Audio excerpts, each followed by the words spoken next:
don't like players having unrealistic goals. Honestly, we all want them to go. Like every player wants to go to the NBA, and it's understandable. But if we being real, it's a global game. So out of out of 3,000, 4,000 players that's going to enter that draft, it's only 55 to 60 is getting picked. You know what I mean? So that's round two, and it's walk-on draft. Draft picks, G League, all of that is included. But it's like it's still only 2.9%. So and then you got to battle against kids in Europe too that have been playing ball professionally since 16, 17. So all of this has to be weighed in. You know what I mean? And then you got to really tell that kid like. Or that player, I should say. I don't like to say kid because not all of them are high school, or college kids. You got to really let them know, like, all right, my job goes as far as your hustle. If you're not putting in the time at practice, if you're not putting in the time during the game and really making your game elevate, is not nothing I can do to really connect that dot for you. You know what I mean? Because it's an eye test also.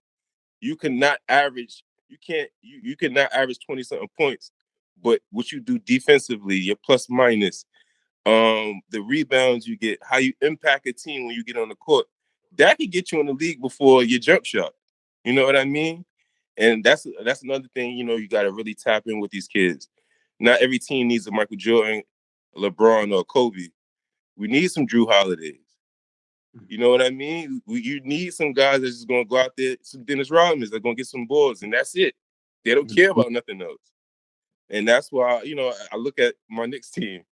Yeah. That's why they have it the years that they have it, you know what I mean? But it's good, man. And like I said, like that's the hustle and all of it. And then when you get in you get in certain rooms, you rub elbows with certain people, and they give you the heads up, like, all right, you going in the right direction. That's all the motivation you need. You know what I mean? Yeah, that's interesting to see that perspective, of like how discipline shapes a player, and when they don't put in that 100%, they're not going to get 100% back, and you got to be honest with them. And those conversations sometimes, some some people don't have the maturity to understand what you're saying until it's too late. I'm going to pass to Autumn the next question, because like I said, they got really good questions though. Yeah, it's not a problem. So I'm curious, so what sets you apart as a sports agent from other agencies? That's a good one. I can't. uh, all right. I put it like this. I take I take it as I don't look at it as being an agent. I look at it as being as a manager. I'm here to manage your time. I'm here to help you manage your career. Agent it just have a stigma to it. You know what I mean? And I look at it as I'm more than an agent. I'll carry your bags if you need help. You know what I mean? I don't have that much pride. You got to put your pride aside and really deal with your player. And another thing is too in this game, like Wendell said, like you could have the top player. That's cool.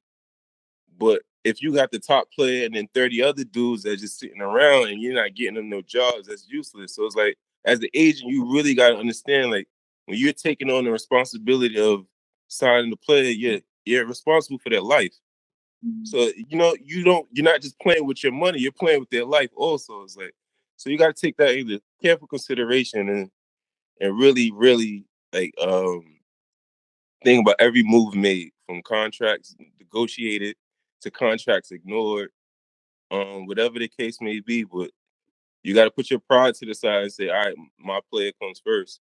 And if you have, a good roster of players, you got to let your players know, like, all right, some players might be priority, and it's nothing against you, but they have a lot much more on their plate. And I'm only one person, so and it's like I get it. So I don't like to take on too much because I know how I am on a personal level.